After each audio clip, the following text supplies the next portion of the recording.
JENergy! Put in your booby rocks. Live your best life. Keep doing you.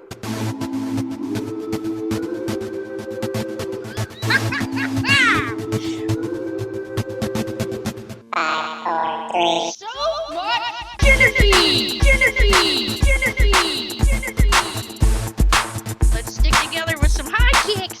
Wow! Wow! It's Taco Tuesday! I was so excited about this because I've met you in person and I love your energy, but I will never get the creepy little hands out of my brain. Seeing them in person is way worse than seeing somebody on camera with them. Well, it's so funny because when my hands are like in the camera, they actually look tiny too. So that was freaking Yeah, that's a wide angle webcam. I can see that. But yeah, like those creepy hands that you have, they're extra creepy in person. Yeah. Well, this week is Taco Tuesday and corn dog. We got a corn dog also. So I mean, sometimes you just have to slap the meditation from. So I know you're interviewing me, but I have to ask, where do you buy these props? Like where do you buy a taco headband and a corn dog on a stick? So my best friend bought the corn dog for me. It's actually a pen. Oh my God, it's a corn dog pen. Okay. It's a corn dog pen. So funny story about this is I dressed up as a wrestler for Halloween, like a one-piece bodysuit, like tattoos on my chest. Were like you a hot dog stand and that's why they got you a No, corn no. dog? Like, No. So then my husband made me a sock full of socks for my corn dog area. And then, so I just said, if I had a corn dog, I'd be bapping everything. And so then the corn dog is the big got it. I also love how you referred to it as a sock full of socks for your corn dog area. Yes. So he did. Yeah. Yes, he made me a sock full of socks. Yes. I feel like I'm in junior high again and it's giddy. It's hilarious. I love it. Yes. So for those of you who don't know, we are here live with my buddy George Bryant, which I just found a picture of you with hair on a website. It's weird, right? Real weird. Super it's weird. I was like, is this him? I was like, this can't be him.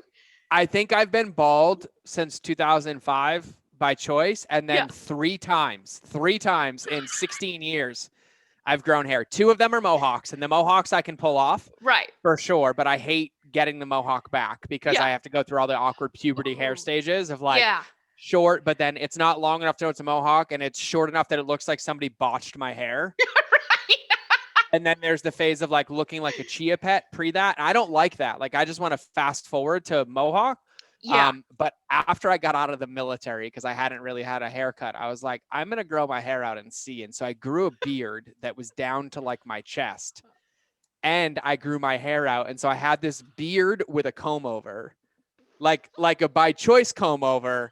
And it happened to be in 2014 when I was shooting my cookbook. So there's some permanent images of that I wish I could like, enhance or get rid of, but that's just a part of my life. It was just, there was a period of me being in cooking aprons in the kitchen with a comb over, and I'm here for all of it. Yeah.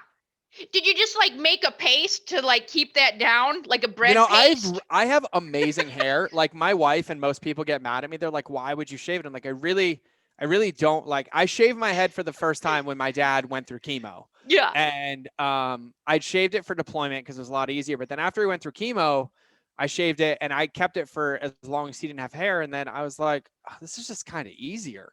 Like it's easy. I feel like I'm high speed, low drag, like I'm aerodynamic. I can wear a hat, not wear a hat. I can not shower and nobody will know. Like, I'm like, this is so easy. Yeah. And then I was like, I'm kind of in love with it, but then I'll grow hair and everybody is always like, why do you cut it? It's so amazing. I'm like, I'm glad you think my hair is amazing, but it's not on your head and it's a pain in my butt. So, but yeah, I have this interesting hair where it like can take shape with minimal product and it's soft. And so the comb over was easy. I could actually wet it and comb it over and it would dry and it would basically stay. Right. Yeah. And even with my mohawk was 50% natural and only 50% product because I could literally dry it up and it would stay soft and up to give like structure to it. So, I could have been a hair model if I didn't shave my head. Oh, shoot. Did you ever put yeast in there?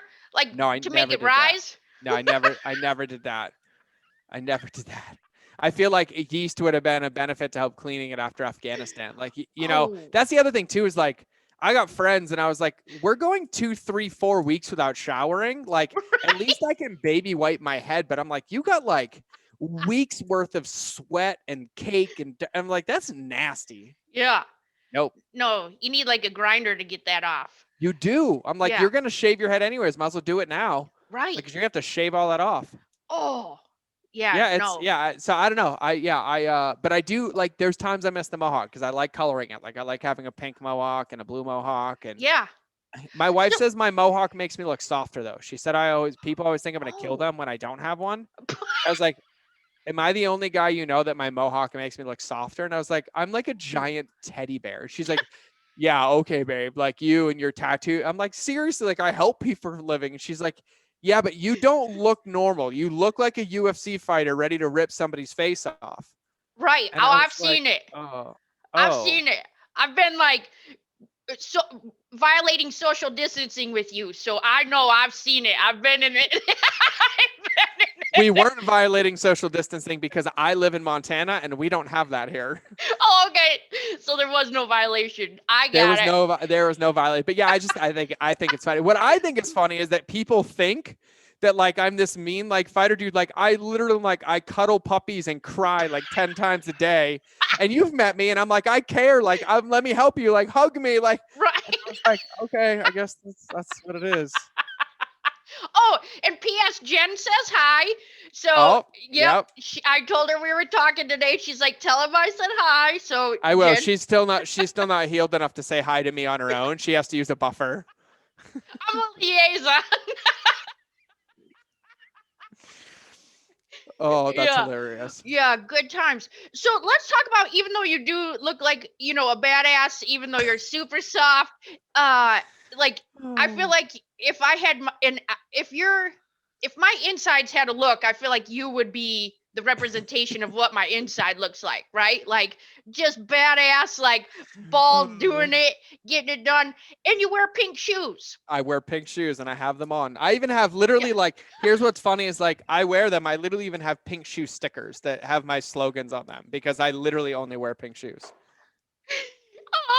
So I have been dying laughing because every time I want to say I'm here for it, or Yep. it does come out of my mouth, I can hear you saying it. When Yep. I'm like, yeah, I'm here for it. And I was like, oh, shoot. Like, Yeah. It's addicting. It's addicting. It happened in one day. And now my company, my team, yeah. they made stickers. They made, I was like, I did it for one day and now I have to like own it. But I'm actually okay with it. It's like growing on me. It's Yeah. growing on me. Yeah.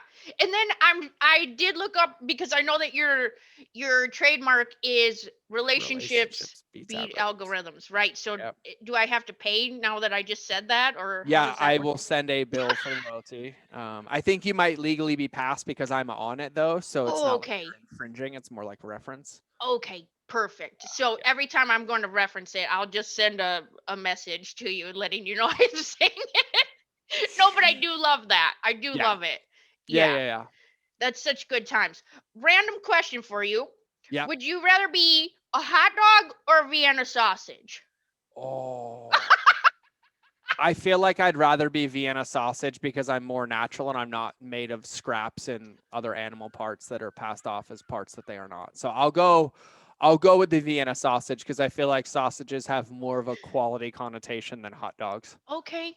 And they come in a can, so they're kind of safe. They're probably a Yeah, little more, they're safe.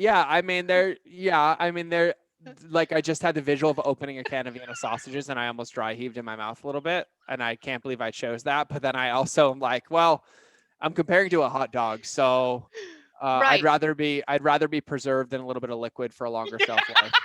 I feel like my fingers are about as big as Vienna sausages. That's why I have to always I pick feel it. like I feel like it's a testament to how much better quality Vienna sausages are because they have to be in a liquid and preserved. You could leave a hot dog at room temperature for 4 years and it would still be edible, right? Like yeah, yeah, I feel like I'm choosing Vienna sausages. Okay. I'm here for it. I'm here for it too. Oh, good times, good times. So, what so you have kids? I right? have kids. I have kids. I do. I Good do. times. What's your favorite thing to talk about with them? Oh Just my in god. general. Oh my. Well, so my daughter is more of an adult than me. So so a little context. I have a big age gap. So I have a 16-year-old daughter and a 4-year-old son. Yeah. So my daughter is the queen of being like a better adult than me. So I ask her for advice all the time, Sure. or I'm like, "What do you think of that person?" And I'm like, "Yep, I agree with you." So I feel like I get coached by my daughter. But we always talk about the same stuff, like where we're going out in nature, what we do. My daughter's like one of the most positive, happy-go-lucky, happiest souls, like giving, loving human beings on the planet. So she's extremely grounding for me, because she always sees the best in people. And so we're always just talking about good stuff. And then my son is the 4-year-old CEO of the family. So what I tell people is that the universe gave him the most aggressive parts of my wife and I to punish us. Oh. And so he's the boss. And I mean, he's amazing, but he's so intelligent.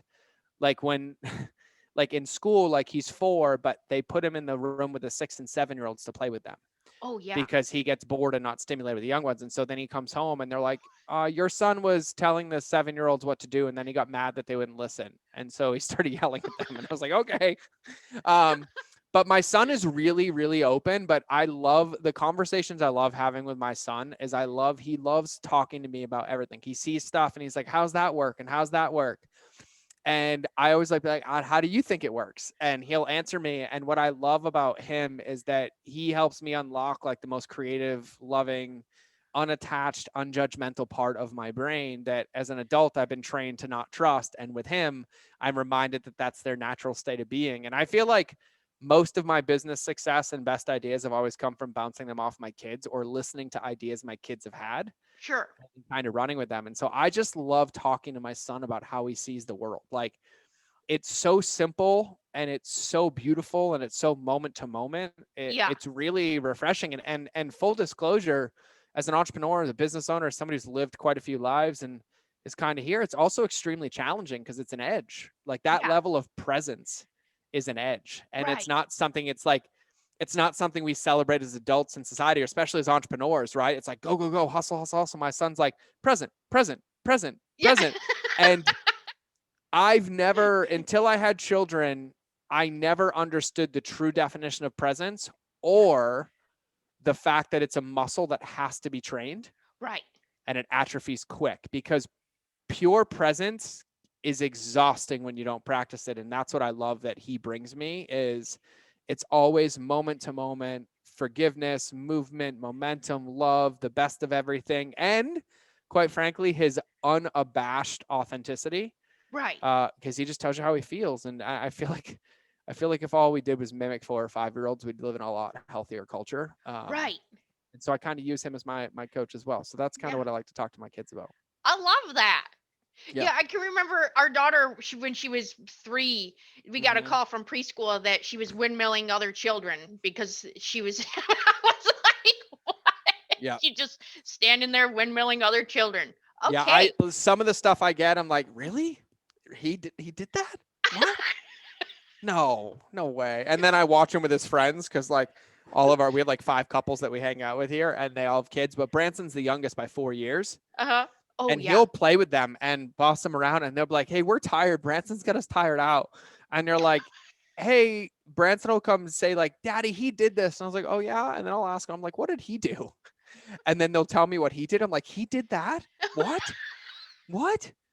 I'm like, where? And Yeah. like my wife and I laugh though, because I feel like if you don't believe in epigenetics, just watch your young child. Because I'm like, he didn't watch me growing up. He didn't Right. watch my wife growing up. But tell me how we don't have these mannerisms, but both of us did these exact same things Right. when we were children. And I was Right. like, yep. Mm-hmm. And I Oh, was like, so karma's getting me back. So I'm going to raise my children that how they treat their parents is going to determine how well behaved their children are. That's a lesson that somebody should have taught me when I was a child. gotcha. Um, but yeah, so that's a good question. Nice. I love it. I love it That's too. amazing. It's good times with the kids. It And we is. should be They're more a gift. childlike for sure. Yes, Yeah, and more thousand play, percent. which we had talked about when we met for sure. Mm-hmm. Yeah. So, do you remember a time in your life that you had like an automatic the biggest shift where you could feel it in your whole body in person? I could probably name like 5 to 10 of those moments. Or do you have uh, one that's probably like it doesn't necessarily have to be the biggest, or like the funnest or the biggest epiphany that you had? I have one that's more in the positive realm than the other side. Because there's trauma induced breakthroughs and clarity, and I've had a Sure. few of those, being in war and combat and Yeah. stuff like that. But yeah, I'd say let me give a little context to here. So I got out of the military and I was pretty successful as an entrepreneur, like right off the bat. Like I made my first million in, I don't know, maybe 6 months. Um, that was kind of a big crutch for me because it really gave me an inflated, ungrounded ego, but I lost it all anyway, so it doesn't matter. I had to make it again a And couple years welcome, later. yeah, welcome back. Yeah. But I feel like entrepreneurship was a drug for me. I got to hide from trauma, like childhood trauma. I hid from in the military, and then in the Marine Corps, I induced and felt a lot of trauma. Then I used entrepreneurship to hide from that. Gotcha. And so on the surface, I was successful, right? I had hundreds of thousands of followers, 5 million uniques a month on my website. I was a New York Times bestseller, #1 app in the world, blah, blah, blah, blah, blah. But I wasn't living my life for me. Mm, I was living my life to be the image that everybody else saw me as, or that I portrayed or thought that I had to portray. sure. And I feel like that's the double-edged sword of what we do as public figures and entrepreneurs, is that it's really easy to fall into being who the world wants us to be instead of being who we are. And so I feel like most of my life I was conditioned to be whoever I had to be the best or to win, which meant entrepreneurship was the same thing. But I got to a point where I achieved all the paper success, right? I got everything that I said I ever wanted, except I had no self identity. I had no idea of self. And I literally couldn't make a decision. Like, I'm like, oh, if I do this, will they judge me? Will they like me? And I would like literally like simple things I would run by people. And I started to be aware of this and be aware of this and be aware of this. And it basically almost destroyed my life. And so I was miserable, depressed, everything. And I made a decision, and I made one of the first decisions that I ever made independently without like asking for my wife's forgiveness or permission or my friends and everything. And I was like, I need time alone. And I took time alone, and I realized that that business that I was running, Civilized Caveman, was part of my trap. Like it was kind of keeping me in the past. It was like I Mm, kept trying to write another chapter to a book that needed the conclusion. gotcha. And I disappeared. I went away for a week, spent it in silence, and I made the first decision of my life. I'm like, I'm going to make a decision that feels aligned to me, and most people aren't probably going to be happy. So I came home and I told everybody, my team, my wife, I was like, I'm giving away that company in 24 hours. And I walked away. And it was a very empowering, scary kind of butthole pucker up moment, because then without that business, I didn't have anything to distract myself with. Gotcha. So I changed my phone number, changed my email, and I basically left the internet for 2 years. Nobody knew where I went. And I spent time with me, my family, and those closest to me. And I got to really start to develop that relationship with myself. And Mm, I say it's a massive epiphany because that's really for me like what life is. Like I lately like my biggest struggle has been like, I don't have anything to do for work today. What value am I? And I was like, oh, I'm supposed to live my life today. Okay, I'm gonna go spend time with my kids. I'm gonna go spend time with my wife. I'm gonna right. okay, cool. But it's really interesting because there's always this balance of paradigm of like how we choose to see it and what we have done. And so that was a big pivotal moment for me to be like, hey, at the end of the day, the only person who's going to have to live with the results of your choices is you. Like, of course, it's going to affect other people, but at the end of the day, all I have is myself and I can't be living a life that's incongruent. I can't be doing things that don't feel good.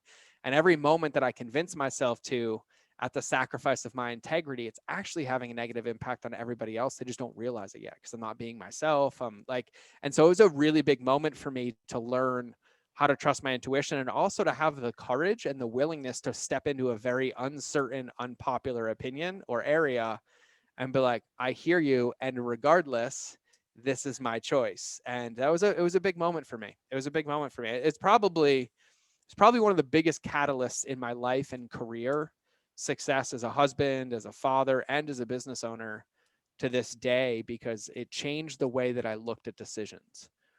And Right. it was no longer from what does everybody want, it's like what is right and what is the best. But it increased my ability and my capacity to sit with discomfort, Hmm. and to kind of be in the area where I would have enough time or the ingredients to make a decision. And I feel like that lesson is huge in a world that we live in, instant gratification, go, go, go, touch, touch, touch, now, now, now.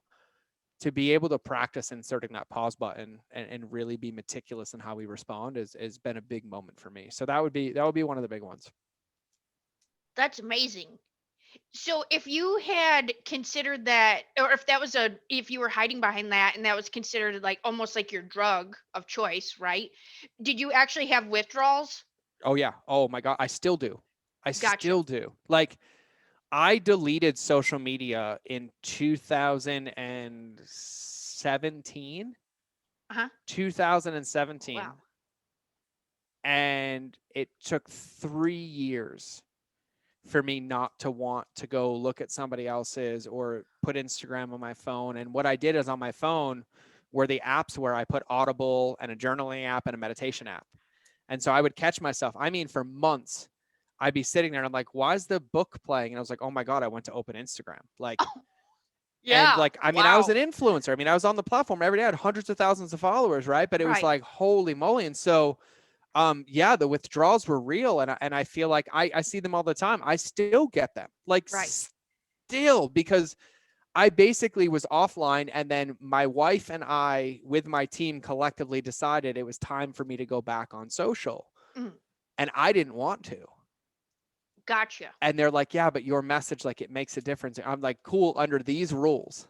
Right. And I was like, because I had been so far removed from the quote unquote drug, I was like, no, Right. Can't even uh-uh. have a little taste. And well, here's the thing is the taste was disgusting to me now. Like it was Gotcha. just disgusting. And so now Yeah. it's really great. I don't have the apps on my phone. My team has the logins. They're like, hey, I need you to go in and do this. I'm like, oh, I forgot. Oops.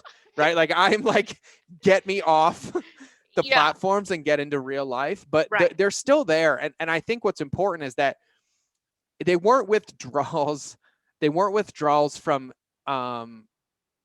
the quote unquote drug. It was what the drug was preventing me from having, which was a relationship with myself. Yes. Right. Like, cause that, like, you know, I'm a Right. big proponent for stillness and Yeah. self-care and self-reflection and alone time. Right. And that's because that was basically my fastest path to happiness and healing, was my willingness to practice that. And so I had to start looking at like the social media, the work, the business, the entrepreneurship, the grind, the hustle, the all of it. They weren't really the drugs. Gotcha. They were more so my distraction Yeah. from being with what was there. Right. Right. And so it was like I wasn't trying to numb feelings. I was trying to distract myself from having them. Right. And so I mean it was a really, really interesting, but yeah, it still comes up. Like it came up this weekend, right? Like a Mm, long weekend, nobody's working. And, it's a tough day for me with Memorial Day. And, I sure. lost 28 Marines that are no longer here. And, Yeah. I reflect and I think about that. And then I sit there and then the whole cycle starts, right? I'm like, God, nobody's DM me today. Like my team hasn't messaged me. Does anybody need anything? And I was like, oh, this is residue right here. This is residue. And like, you just have to notice, like, oh, I'm just going to go for a walk. And you just start to pick it up and you do it. And I just Right. feel like that's what it really requires, is our ability to be really present to with what we want and using the things that we're doing today in alignment with what that is. And quite frankly, I don't want my headstone to say codependent entrepreneur who has no existence outside of social media and external validation. And so I practice the other way. Yeah. And I'm like, Says okay, that says what would George. He was yeah. self-actualization look like? That he was here for it. You know what I If mean? Yeah. And so, but it is a really good question. I think what's really important is I feel like it's easy to make social media the devil, right? Like we've Mhm. seen this for years, like social media's ruining our kids and video games. I'm like, and before video games, like people were doing with Atari. And I'm like, before social media, you look at pictures in the 30s and everybody's reading a newspaper on the train. I was like, the medium is different, Right. but the feelings are the same. Yeah. And so if we go to the feelings and we go to what's underneath it and we start making informed choices, well, then all of a sudden you're kind of empowered and you're no longer a victim or a slave to social or the news or, whatever the case is. Right. And you are literally living your That'll best be my thought. life in authenticity as a Yeah. 4-year-old. Yeah. And I think what's important to understand is like what the definition of a best life is. Like, I feel like everybody's kind of got some wool pulled over their eyes. Like, oh, my best life is I shit rainbows and unicorns every day. And I was like, at what part did you get promised like to be on a psychedelic 24/7? Like, Right. I'm really stoked that like that's your illusion. I was like, but it's really disconnected and out of touch with reality. Like, modulation is one of the best gifts that we have as human beings. It's the ability to express and feel a range of emotions, which gives depth and meaning to the other ones. Yes.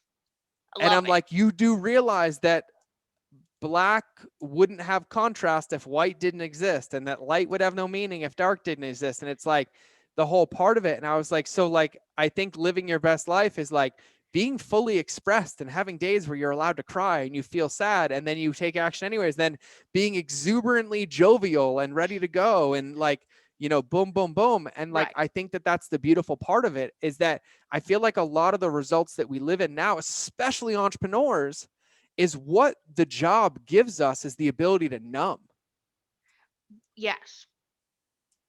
because Yeah. there's always something to do besides feel our feelings. There's always a to-do list. There's always another notification. There's always another social media post to scroll. Right. And I was like, cool. And I was like, but then you can't get mad at me that you created on paper all the results that you said you wanted and you're still miserable because I'm like, you haven't felt anything. Yeah. Right? Like you have to remember that like this isn't a compartmentalized game. There is no, this is how I am at work and this is how I am at home. Like, no, we're all the same interesting person. Like, we are all the same person in all those situations, and you have to work on that whole thing. And really, like, it's really simple. Like you said, like living your best life as a 4-year-old. I'm like, yeah.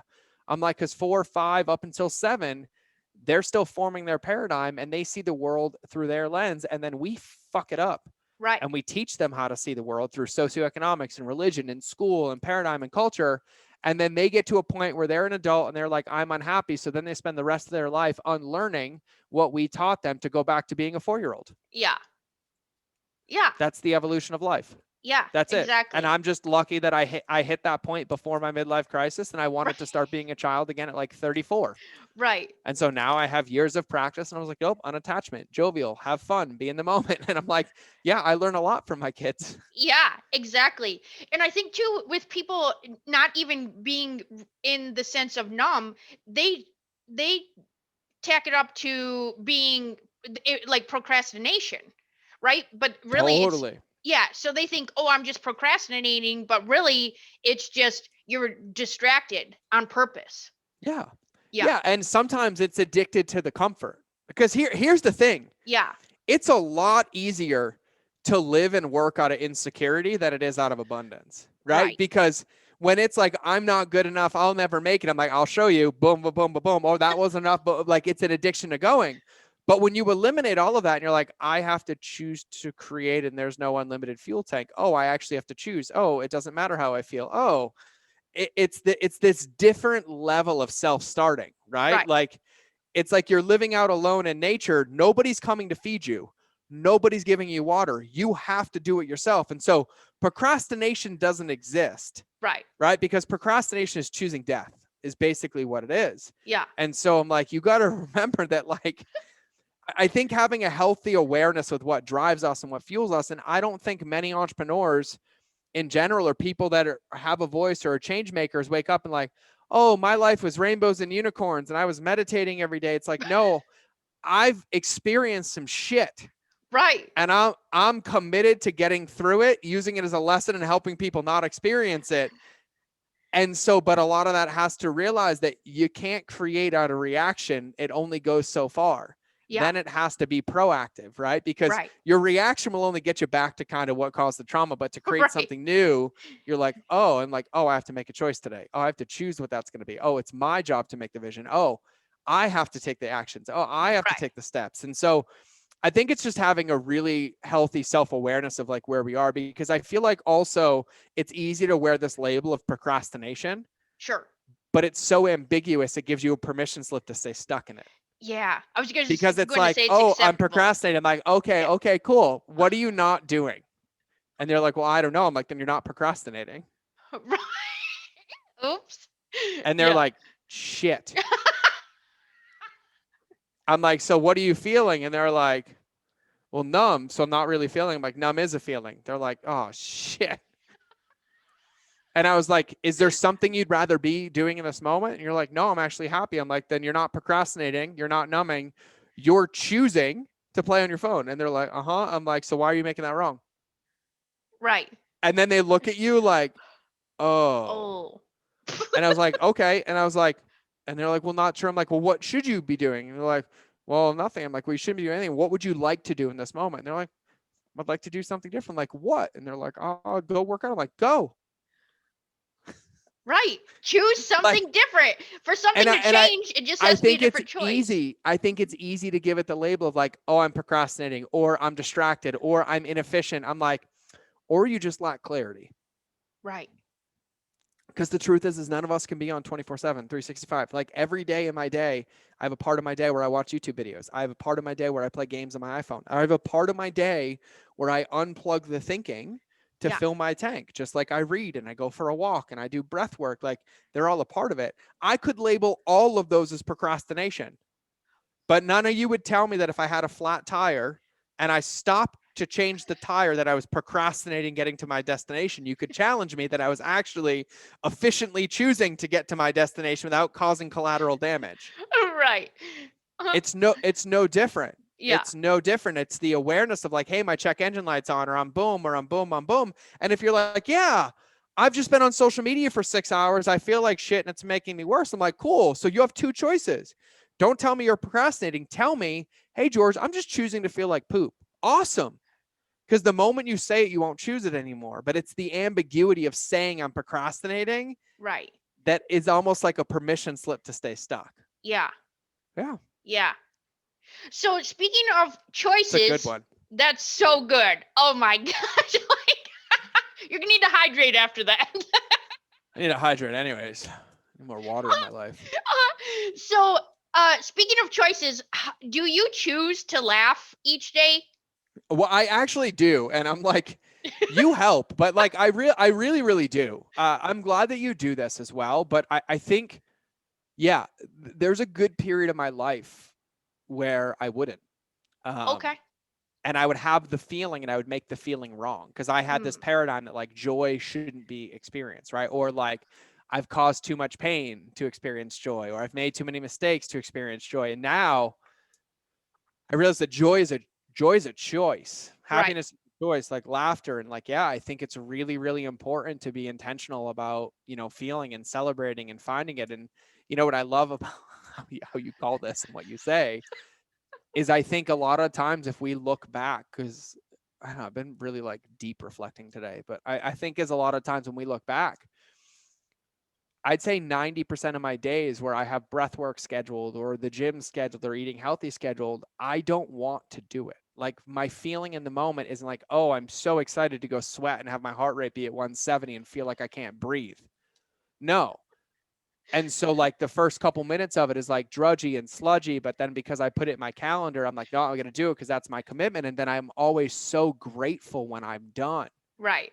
But if I always allowed myself to make choices based on my feelings, I would never get anywhere. Right. And so I have to make commitments and schedules that are greater than my current self so that I can hit my potential and stretch. And I think one of the beautiful things about what we do as human beings is that we're always trying to stretch our rubber band because it never comes back to the same size. Mhm.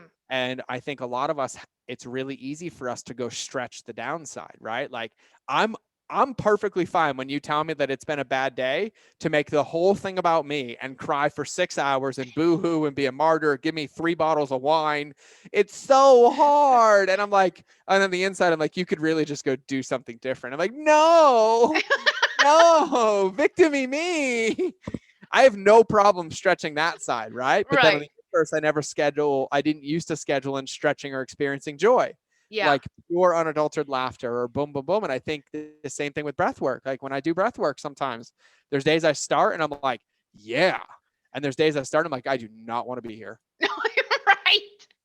And then Right. there you hit that point where you're like, okay, now I want to be here and I don't want to stop. But I feel like it's really important to schedule in your growth and schedule in your range and be able to experience and modulate and find those pockets of true whatever that emotion is, that we can do. And if anybody is a little esoteric or you follow like Joe Dispenza, Mhm. I love Joe. I love his work. I love a lot of it. Some people say it's like too woo. I'm like, whatever. But really, like when you think about it, there's nothing outside of us, like nothing. right? Right. Like we use inputs from the world, we use feedback, we use life events, we use everything to give us a thought. And then we Yes. put meaning on that thought to give ourselves a feeling, Mm-hmm. which means that everything we're feeling is self-induced, which Right. means if we went back to the thought, we could change the relationship with the thought. And when that thought happens, instead of experience depression and sadness, could experience laughter or, boom. But it's the same thing I tell people all the time. Like people, I use this as an example for entrepreneurs all the time. When I talk about like kind of being unattached and not being reactive, and they're like, no, that's not possible. I'm like, okay, cool. I was like, have you ever gotten into a car accident or almost in a car accident? And they're like, mostly people have, right? Right. And I'm like, remember the feeling? And they're like, yeah. I'm like, tell me.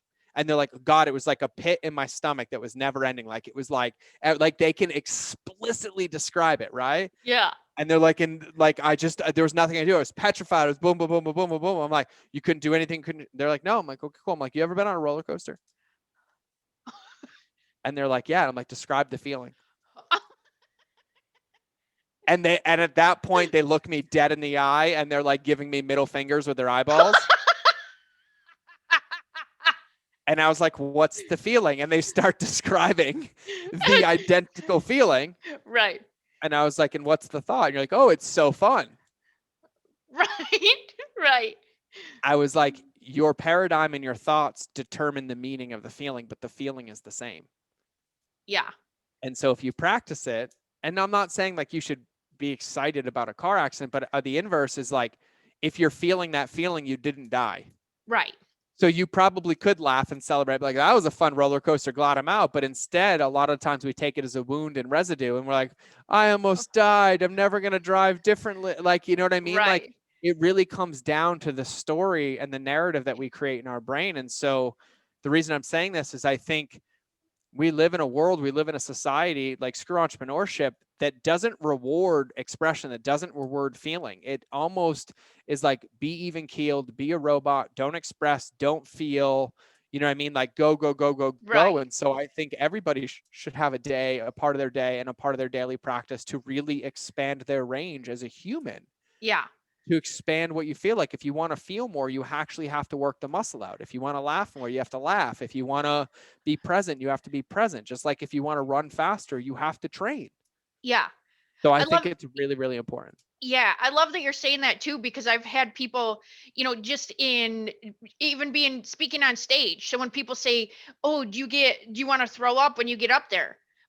Well, sure. But Yeah. well, they were like, "I could never do that." Okay, why? It's the same feeling, right? So if you think it's butterflies in your stomach, is it excitement or is it because you're scared to death? Yeah. And the thing is that here's the thing. It's like even when people that, and I'm such a stickler because I can't have things in my space that allow me to regress.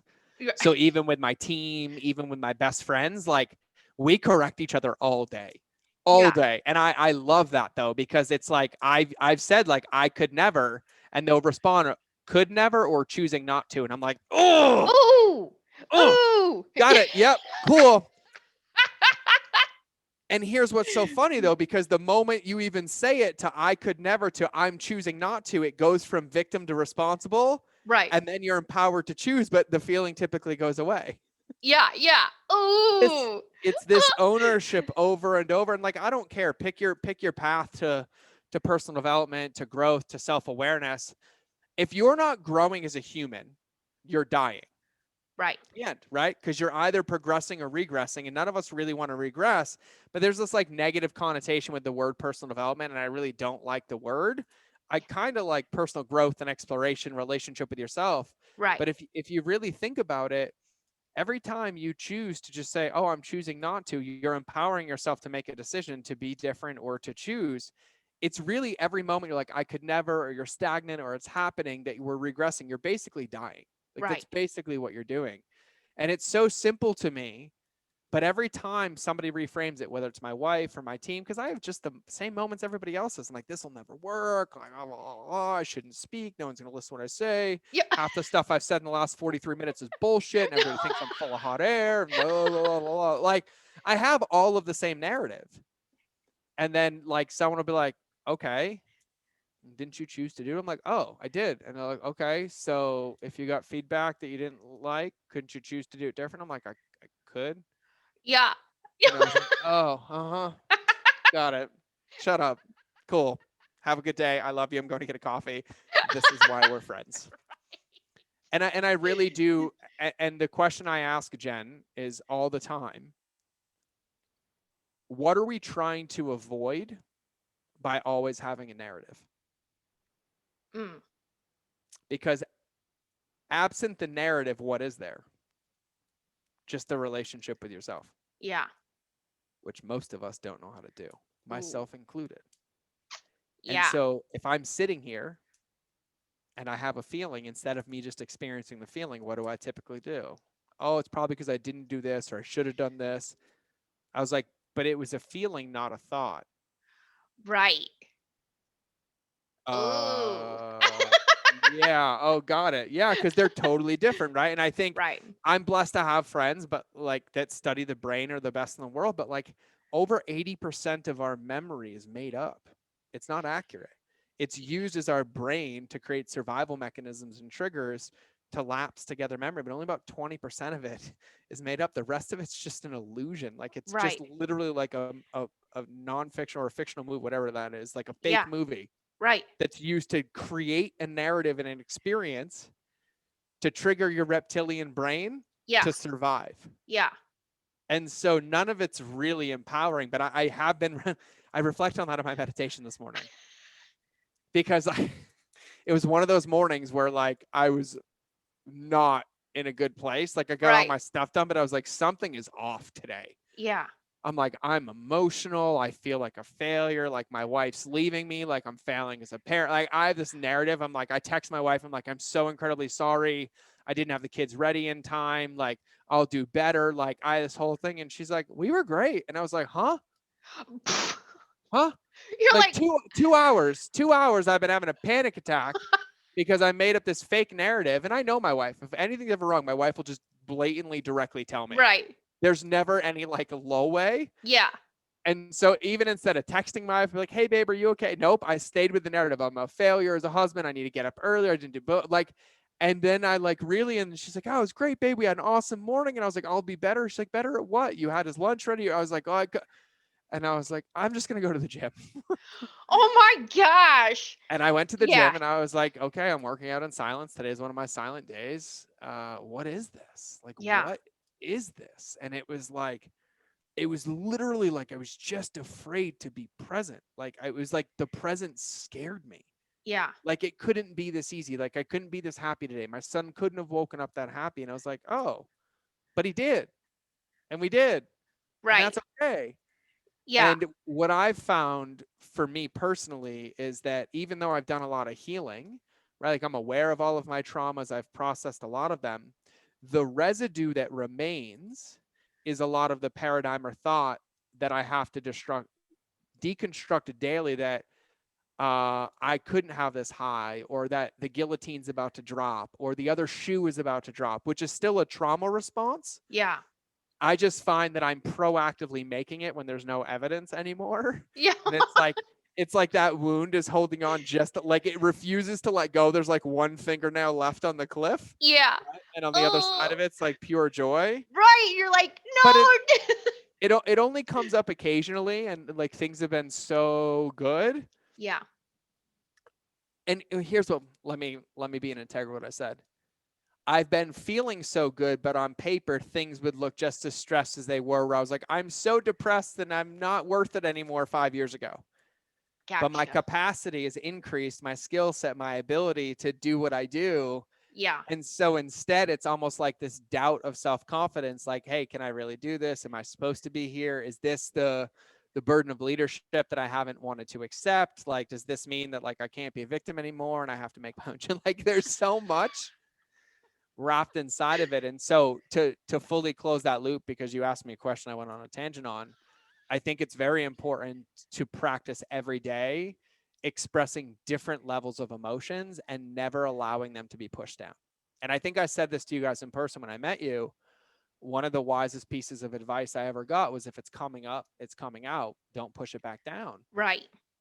And it's really easy for us. And why I'm saying this is because, like, I love that you do this, laughing meditation.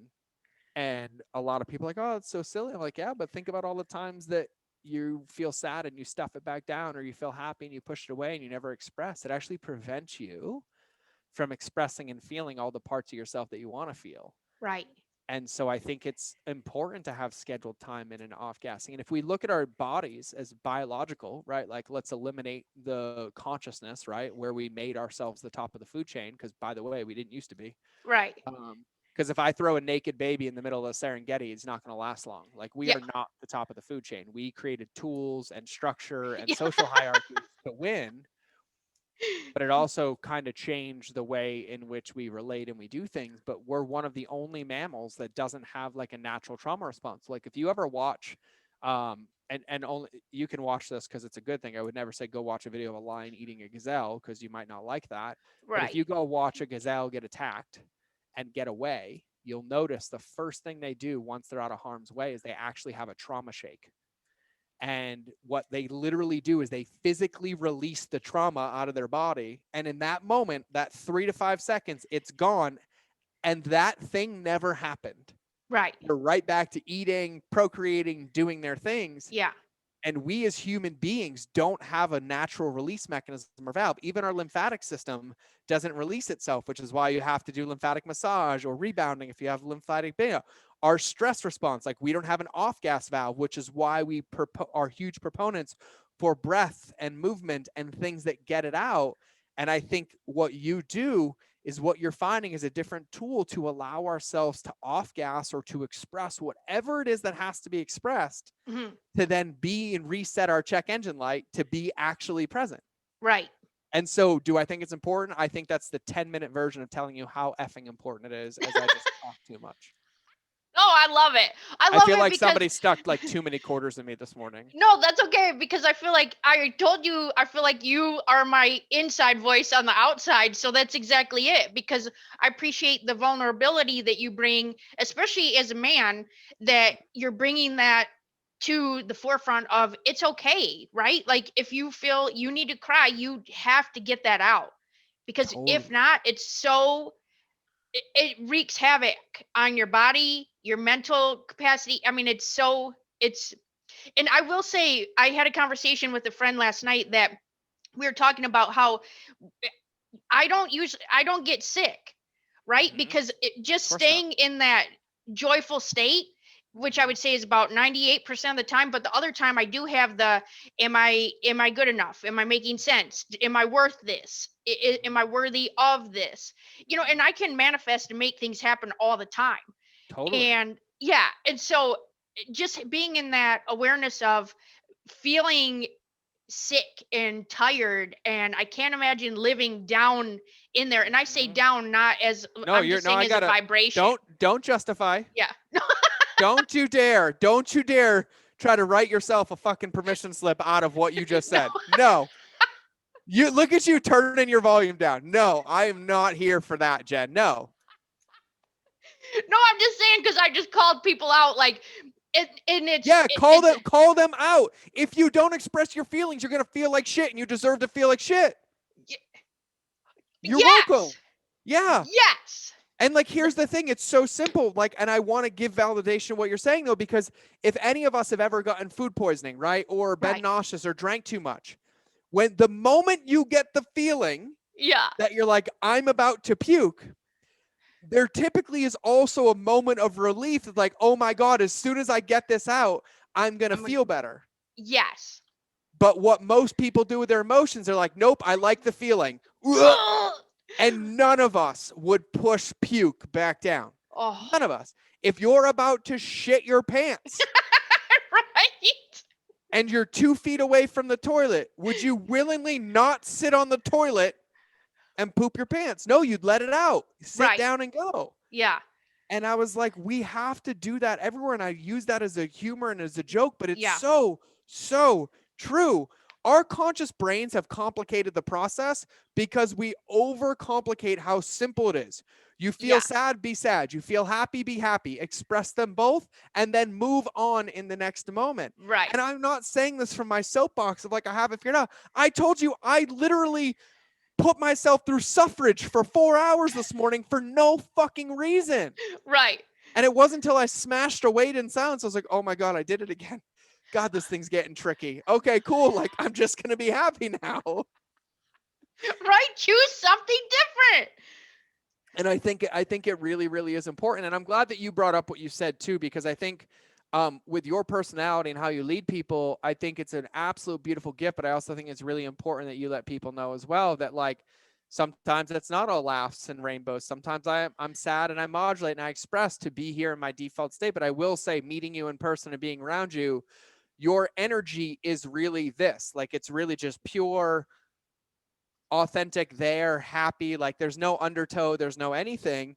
And I honestly could say, if I probably looked back at your life, it'd be very clearly able to see like where you started processing and feeling, and then like Right. the correlation of this level of happiness and joy. And, you know, I feel like what happens in society is a lot of times people like you that are really high energy or promoters or giving are actually like kind of made wrong.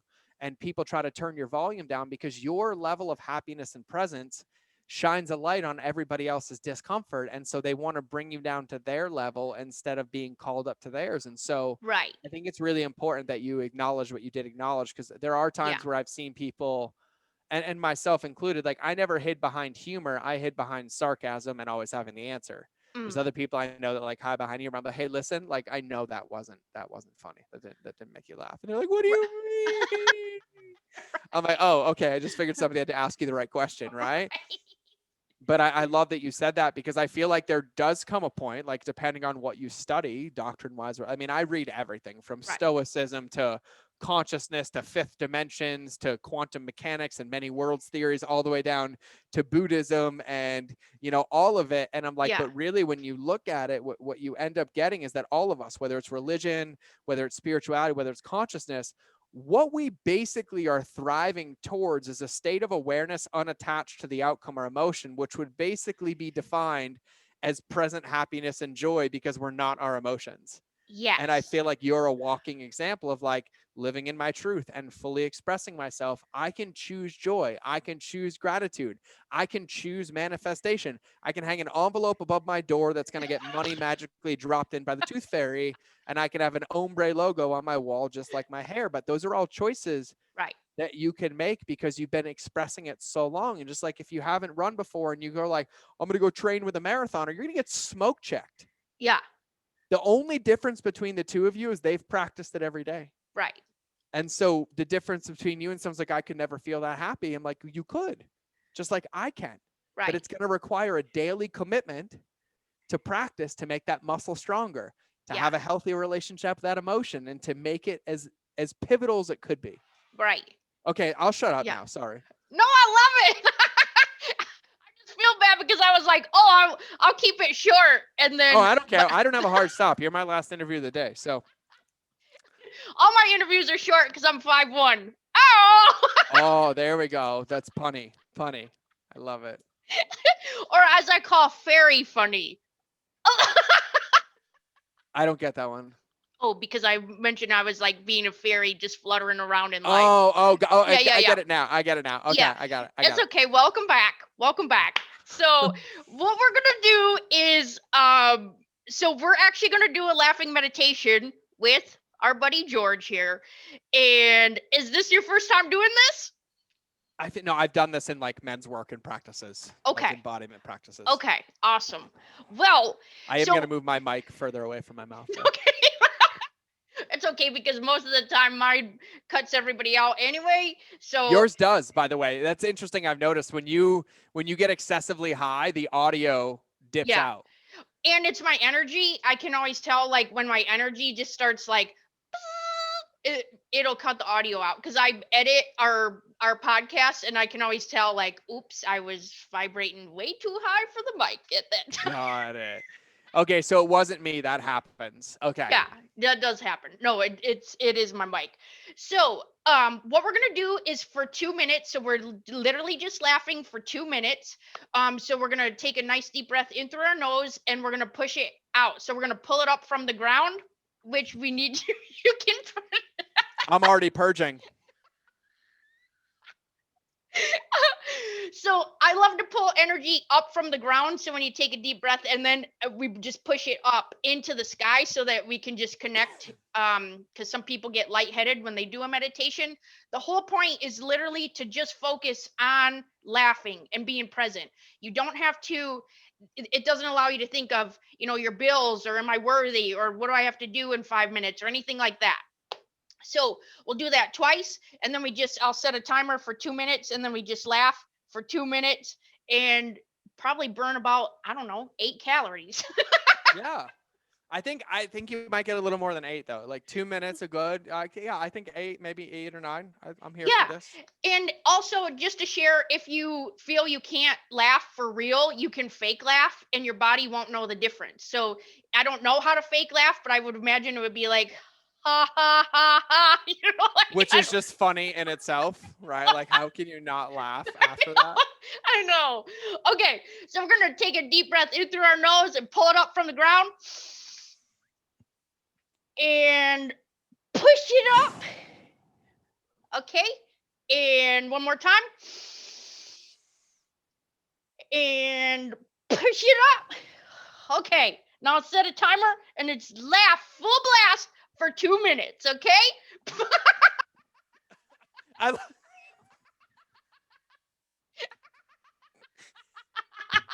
It's even worse because you're muted. Oh, so much.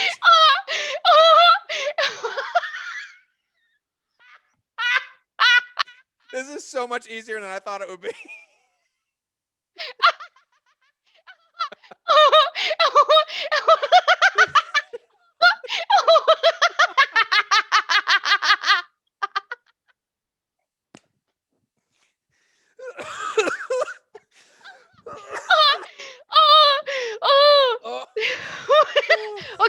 Okay, that's almost 1 minute. Keep going. Are you doing okay? Yeah.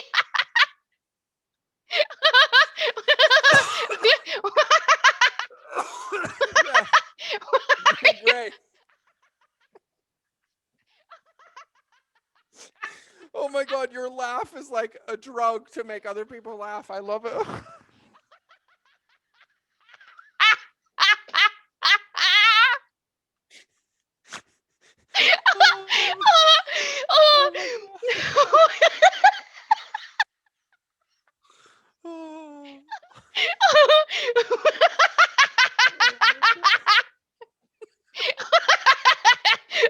Okay, we have 28 seconds left. You're doing great. I don't need to be coached. This is easy.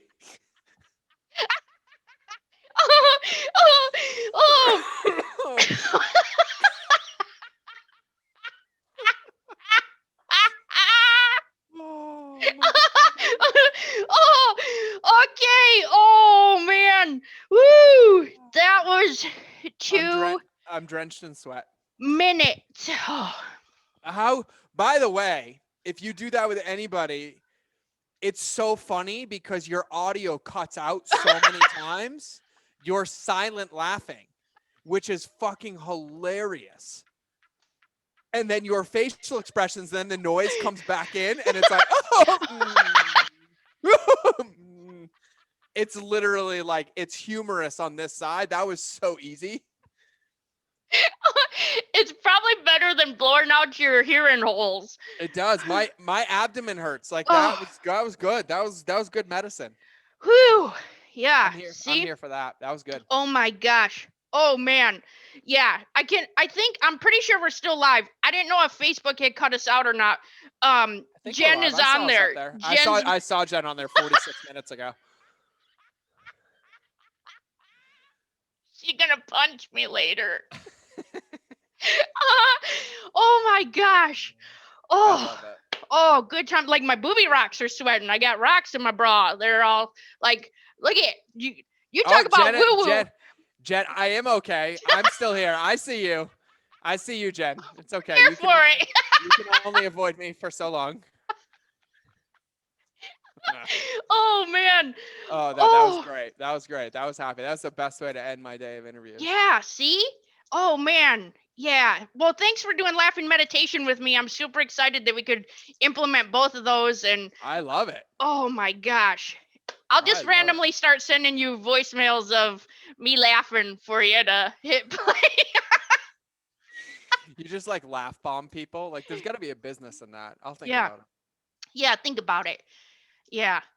I feel like probably in one of your meditations, it's going to come to you and you're going to be It's like, like the whole like singing telegram thing, but then adding a laugh bomb, but then figuring out a way to deliver it and then like have it be a gift. Yeah, it's really, really good. yeah. Or just like I come up and just spew jokes out, like just start giving them a personal comedy show and then be like, I feel like the pattern interrupt of no joke, just instant on demand laughter. oh yeah. Is a lot sharper of an edge. Like I feel like you could just walk into a group of people and just start laughing and eventually get the whole thing enrolled. Like there's got to be something. We'll figure it out. I did call it like Jack in the Box laughing. You know, it's like That's just sitting exactly what there, it is. sitting there, and then Yeah. What's nuts to me is how quickly you can hit your own button. yeah. Because like it's not fake either. Like you can literally tell. You're like, nope, there's a switch, and she just got it. So funny thing about that is I had bronchitis probably 10 years ago.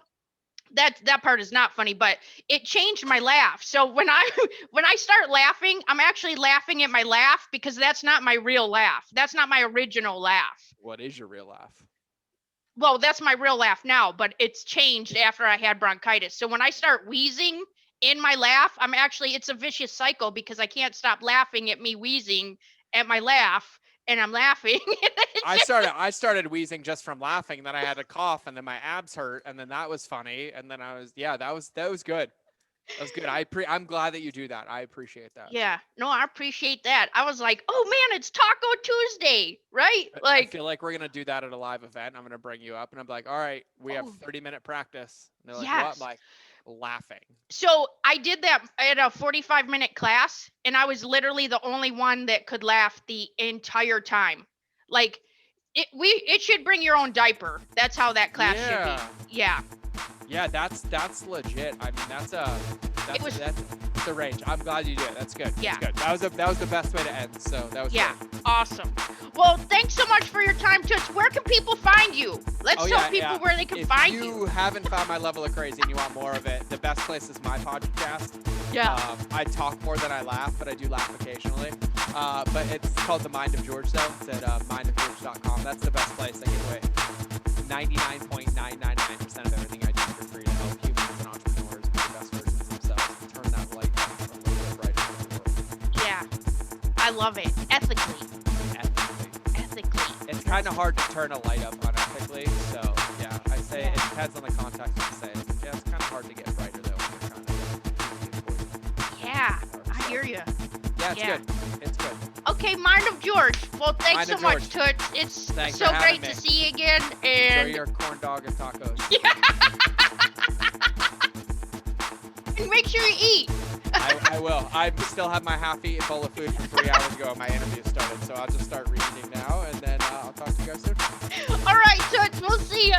Okay. All right, bye. Bye.